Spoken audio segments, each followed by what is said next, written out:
"Where are you right now?" I asked my daughter. She gingerly replied, "Oh, anywhere is great." Annoyed, I barked back, "Get home, neneo." To which my daughter responded, "No way." Outside of the country by a landly distance. We will not be available for 3 more days. All she had to do was call me and tell me that my order would be delayed. But there was no sign of remorse when I called her. In contrast, she responded excitedly, laughing at herself. When I drove by my daughter's and son-in-law's house, there was a low cry for help that came out.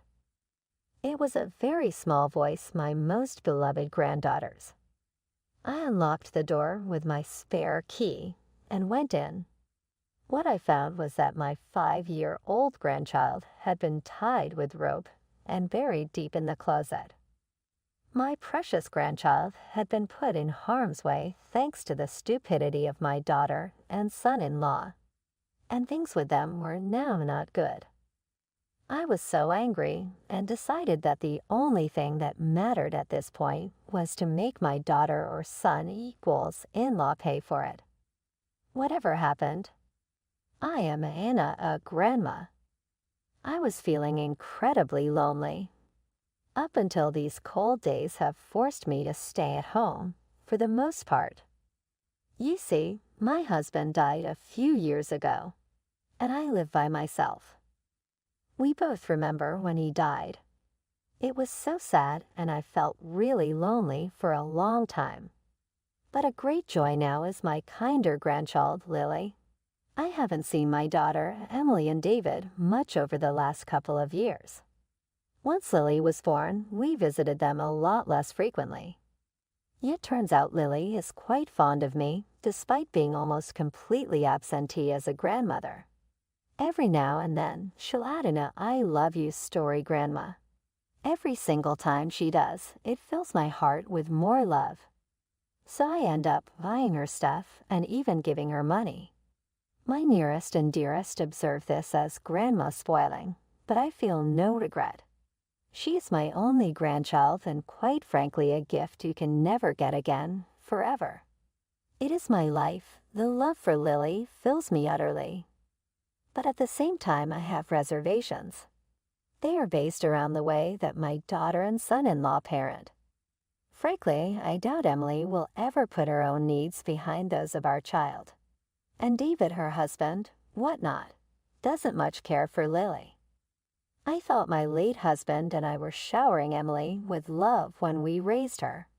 That is why I wish to bitch about the current events the universe threw into Emily's life. But at the same time, I question whether it is my place to mess with their parenting. I feel like anything I say would just be giving my 2 cents, which likely won't be appreciated and they'll probably ignore me anyway. What is more, if Emily's release of stress from my yelling at her indirectly harms Lily, then it will be terrible. Given that, much as I hate to admit it, they are normal in every other way. Obviously, what Jay and Mrs. Nasty say must already work on some level with regards to discipline. Notwithstanding my reservations about the current state of children today not being held accountable for inappropriate behavior. It is true that I miss Lily and feel lonely for not seeing her there, but as far as it will go, I can always still be ISIT. They currently live in the house my late husband and I used to call home. When he passed away, it was getting difficult to take care of that big house by myself, and I gave them the title. That is why I have a second key too. On other days, I think to myself that it will be good if randomly at some time next week, the doorbell would ring and Mika's voice welcomed Lily. I visited my daughter and son-in-law's house one day after a long time. Their house is a long way from where I am at the moment, so it's not somewhere that I would go for fun on my own. Yeah, I had a purpose for visiting today. I attended as a guest of a friend nearby. This particular friend is a classmate from middle school that I assumed would join me in talking about old memories.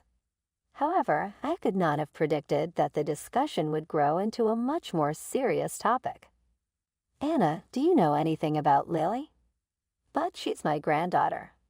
How could I not know? Unknowingly to my own naivety, I answered frankly. No, that's not what I meant. Is Lily a victim of link fade? Huh. The impulsive response of my foolish voice, what do you mean? I gave in to finally hear the details from my friend. But as the story played out, I started to get this creeping feeling of unease. I dropped to my knees after listening everything. That Lily is going through something like that without me even knowing. My friend did her best to comfort me when she saw the resignation all over my face. Of course, we don't know for a fact. This is pure rumor mill, but then again, rumors did shape up to prove to be correct. Could you maybe drop by on your way back to their house? Apparently, Emily and David had been going out a lot these days, at least according to my buddy, with nights starting early in the morning only for them to come back as late at night. They do not, of course, take Lily. The result is a neighborhood rumor that they abandon their baby and head out for a play date as couple. Some have also noticed Lily spends hours out on the balcony. If concerned neighbors tried to speak with Lily, they usually received a confusing response from Emily. She's fine. She just loves the balcony. I recoiled at that descriptor with the thought my daughter and son-in-law had become them. I know I had brought up Emily the best way, but now all of a sudden when she grew it went totally wrong. A friend cautioned me to see how Lily was doing, so I went out the door with alacrity and drove over to my daughter and son-in-law's place. My fingers shaking a fraction, I rang the doorbell, but nobody showed up apart from an echo of the chime. Are they not home? I scoffed as I was about to leave the area. But audible on my part, thinking I heard something at that exact moment. Help! The voice was soft, and my hearing had grown worse as of late, so I rarely caught quiet sounds. I hesitated, unable to recognize it fully. Is someone there? I addressed the noise. No response. I must have heard wrong, I told myself as I walked away from the house. However, at last I heard her sing, "Help," as clear as day. My spine chilled. Lily could only be the source of that desperate cry. I must have simply misheard since I am such a doting grandmother. Under the circumstances, my daughter and her husband were probably enjoying dinner somewhere. But why would their child have called for help, even if she left them without a caregiver? Of course, my mind first jumps to worst-case scenarios, and I quickly unlocked an empty house. Lily, where are you? Through the system, I had been able to get my voice to her, and not too far off along came Lily's response. Grandma. Yes, it's Grandma. I'm here. Lily told me she was in the closet. My ass wrote a vetter. My worst fears had come true. Lily was in a tight soda can coil of rope inside the closet. Lily, how could this happen? In a frenzy, I clawed at the rope to get her loose as fast as possible, but damn it, those knots would not give. The constriction is immediately very tight and leaves almost no marks on Lily's skin. I managed to grab a pair of scissors nearby and cut her loose from the contraption. Why, family vacation with a twist. It would be 3 days before we are returning. The off. Naturally, I did not expect them to come back immediately, but hearing it from my daughter made me angry. Before I said anything else, Emily quickly cut me off and hung up saying, busy. I finally lost it with Emily. I looked down on those who would abandon their own child and just have fun for themselves. And from my own daughter, too. I may have had a lot of regretful parenting practices, and I think deep down in my soul felt like the worst wife ever. In this whirlpool of emotion, it was that frantic grab on my sleeve and furrowed brow by Lily which finally gave me pause for thought. Lily was weak and in desperate need of help, so I took her to the hospital as swift as possible. The doctor explained to her how she was almost at the point of catastrophic malnutrition, because while it was nothing urgent as of now, our Mom and Dad not here, Grandma." Her shaky voice seemed like a young bird also alarmed by an irritant from the outside world, either real or imagined. "They're not here. It's okay, you're safe now." Lily ran into my arms, sobbing inconsolably as I spoke. It didn't even matter that my clothes were disheveled. The truth was that my daughter and her husband had gone too far. They had done what must never be allowed to happen. I gently buried my rage deep inside, picking up Lily. Again, I examined her frail body and saw she had wasted away even more. It's possible that she hadn't been eating properly for days. It probably also true. Lily had faint dark marks all over her body, almost resembling bruises made by the rope. These could take some time to slowly fade. A rage sprung up within me then, and I called Emily. There was a pause, followed by the slowest voice ever coming through on that phone. "Oh no." She sounded slightly drunk. It bothered me to no end that she might drink while her daughter was clearly not well. I was boiling inside, but I tumbled out in a cold manner. "Where are you right now?" "Anywhere is fine." She didn't seem remorseful. That did nothing but irritate me further, rather than feel uplifted by it. "Emily, please be honest. Where are you?"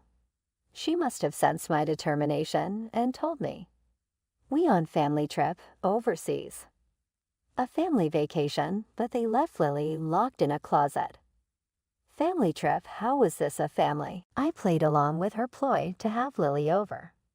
There was a slight dip in my daughter's mood, but her irritation to another one of those biting remarks came out subtly through the flavoring nuances. "Too bad, hurry back home." "Why?" "Family vacation with a twist. It would be 3 days before we are returning." "The off." Naturally, I did not expect them to come back immediately, but hearing it from my daughter made me angry. Before I said anything else, Emily quickly cut me off and hung up saying, "Busy." I finally lost it with Emily. I looked down on those who would abandon their own child and just have fun for themselves. And from my own daughter, too. I may have had a lot of regretful parenting practices, and I think deep down in my soul felt like the worst wife ever. In this whirlpool of emotion, it was that frantic grab on my sleeve and furrowed brow by Lily, which finally gave me pause for thought. Lily was weak and in desperate need of help, so I took her to the hospital as swift as possible. The doctor explained to her how she was almost at the point of catastrophic malnutrition, because while it was nothing urgent as of now, I was relieved to hear that Lily had came through this unscathed. Then came the eruption of anger that was directed at my daughter and her husband. They had put my one and only grandchild at risk, therefore obviation. I decided my daughter and son-in-law needed to be held responsible, no matter what. To see just how far my daughter went is honestly sickening. She has never gone to this extreme before. The neighborhood gossip has it weighing somewhere, tipping into the category of not severe enough to make one look foolish, but all I can believe about my daughter is she would never risk that much. If Lily admitted that she was really abused, Emily would be ruined as well as David. However, I have to wonder why the desperation. With a good cause, I can have my daughter and son-in-law arrested for child abuse. And so, as painful and in many ways raw as it may be, I asked Lily to flesh out through email what had been somewhat of a vague, nebulous memory for me. Lily hesitantly shared, "Mom, one day I watched Mom come home with a man who was a stranger." The implication was obvious. Emily had an affair. My anguish deepened. Lily went on, "I said hello because I thought maybe he's one of Dad's friend and asked him not knowing anything, but then Mom got furious." Lily had shared obscure memories, and when combined, it would appear Emily was really having an affair. Under the threat of exposure, she had to stoop this low. So taking some action, immediately all just fit together. I immediately got in touch with lawyers and agencies to bring justice against the couple who hurt my Lily. And when I told Lily, "Don't worry, Dada will protect you," she cried and said, "I want to go live with Grandma." Her words touched me, and I vowed to never let this happen. Do I make my purpose clear? She will want for nothing greater than equals from the point forward, including someone to shoulder her burdens. It had been 3 days, and my daughter had come back from her trip with her husband consumed by the otherworldly experience. But we heard the voice of Emily offering that sounded like, "Hey, let's go on our trip again, guys." A strange feeling washed over them as they slotted the key into the lock. Try as they might, the door wouldn't even budge when turned. Emily puzzled, mumbling, "Shit, am I fucking up?" This confusion was shared by David, who questioned, "What's going on?" Emily became increasingly irritated when the key would do nothing of the sort. Then she looked down and saw a sign. It said, "Eversai." David looked to where she was staring and was equally surprised. "What on earth is happening?" he exclaimed. They both just stood there, clearly lost in the sauce. Then it hit Emily. "That old hag is responsible for this strange turn of events," she exclaimed. Emily grabbed her phone and called the number listed as "annoying old lady." "Hello, have you returned?" My voice, an octave above what I'd call mama trauma octave-ish on the scale of mentally through the phone and high-pitched enough to echo back through it. Emily vented out in a burst of anger. I guess all the frustration got to her. "What the hell? Phones call us. Why is our house on the market? Did you do this? It's unbelievable." I chuckled, except that it was not a laughter from the phone. It emanated from behind her. All I could do was smirk back at Emily when she finally turned around from her door-opening duties. "Emily, I am so disappointed in you. I've always been skeptical of your parenting, but I never thought it would get to this level." I scolded as calmly as possible. "Huh? What are you talking about? You said you were vacationing with family overseas, didn't you?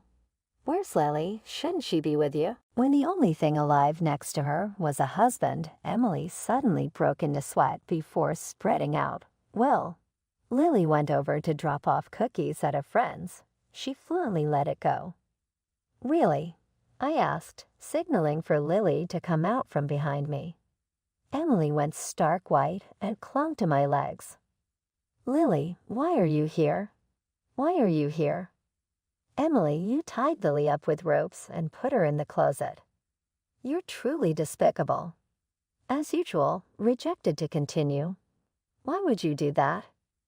Emily saw she had been busted and tried making up excuses. "What do you know? Parenting is tough. You got to do it sometimes for them, so they learn. Parenting is hard, truly it is. My stupid daughter would have maybe been a slight bit better if only she learned her lessons from you." I spat out sarcastically. Emily fell silent. David, who was usually a quiet person, expressed his grievance, asking, "Why sell the house?" "What's going on?" "Because you didn't transfer the ownership when you took over. Then legally this house still belongs to me. It is my property. Take note that I can sell it if I feel like." Emily trembled. "So where are we gonna go live then?" The parents were too benumbed to be even worried about their child. "Are you then not concerned about your own child?" They looked uncomfortable as I gave them my serious teacher voice. "So Lily takes refuge under you." "No problem," Emily said with their typical coldness, which was something that made me angry. I sighed. Emily had managed to achieve a mix of shock and disbelief. An effect Kodak, hip-hop legend with decades-old criminal convictions, was seeking out so that he could make his point clear about current rap music. "When you were gone at gallivanting, I went to CPS and lawyers and law enforcement. I have a transfer of custody for Lily." They did not look sad, oddly pleased instead. "Really? Like so we never have to parent again." Fantastic. Every now and then, you save something as well, don't ya? David did not reply, but he nodded sheepishly. But this shit gets real here. And I knew that the very announcement of this news would make them feel good, so it was time for me to finally get my revenge. Hard to change custody, right? You may not be dumb, so you get the point. Particles they did not appear to take me as gazelle's kazoo generate dark matter magneto sear continent antenna horn prongs, sever crossed fingers think isks even sit down. Shit, I just asked Child Protective Services to sort me out, and they went ahead and with a 5-0 over something nothing at all. It had happened so quickly their faces went white. I gave them a sweet little smile, as for you too, to think back to the days in prison. Then she exclaimed, "Hold up. This is bad. We need to escape." Unable to keep his emotions in check any longer, David hollered, "We have to go." "Calm down. It is not going to instantly eat us or anything." They were both obviously peeved, so I thought, what the heck. David Lily did not get a tag in by Emily this time. She was going to be caught serial humping. By the way, David was dumbfounded as I spoke at first, but he soon went red and lunged for Emily. "What do you mean? You were having an affair?" "Calm down. This old hag is straight up saying things out of nowhere." Emily did everything she could to make him feel better. Emily tried her best to pacify David, but he was clearly still upset. And then I said, "Oh, and you know who she was having an affair with. Her high school classmate, Ethan, the guy next door, you know." Emily clenched her jaw. "How do you know all this?" She accidentally exposed the affair when she blurted out. The fury in David had grown hot.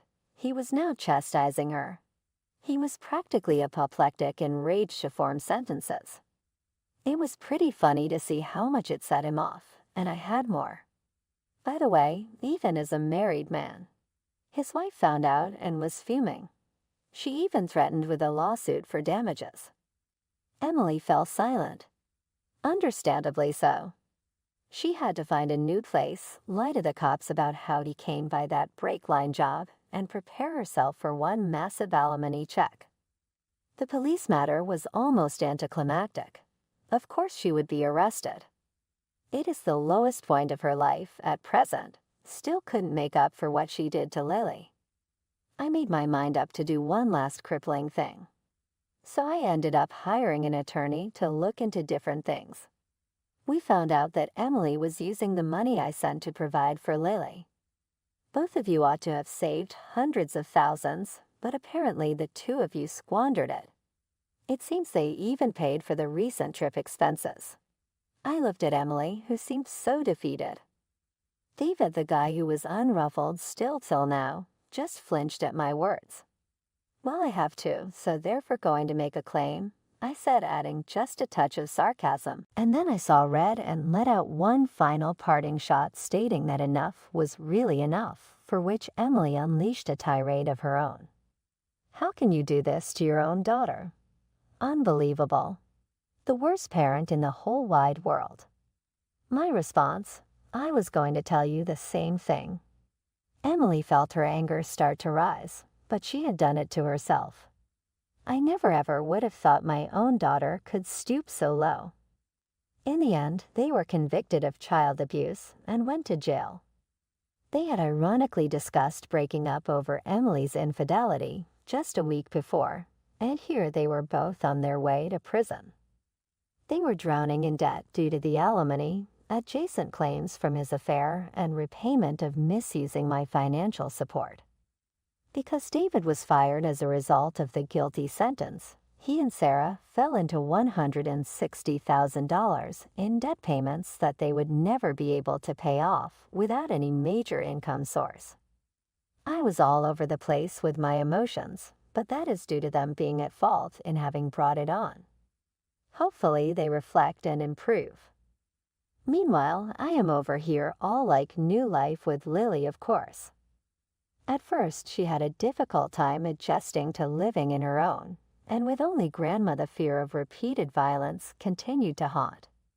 But ours and my neighboring made her say so with slight smile coming back to her face. Lily repeatedly tells her grandmother, "Thank you for helping me." Of course I have to help her given the situation, but even still, feel bad for not helping prior till things escalated like they did. It is heartwarming to see her smile with true gratitude. Now my days will be spent with Lily.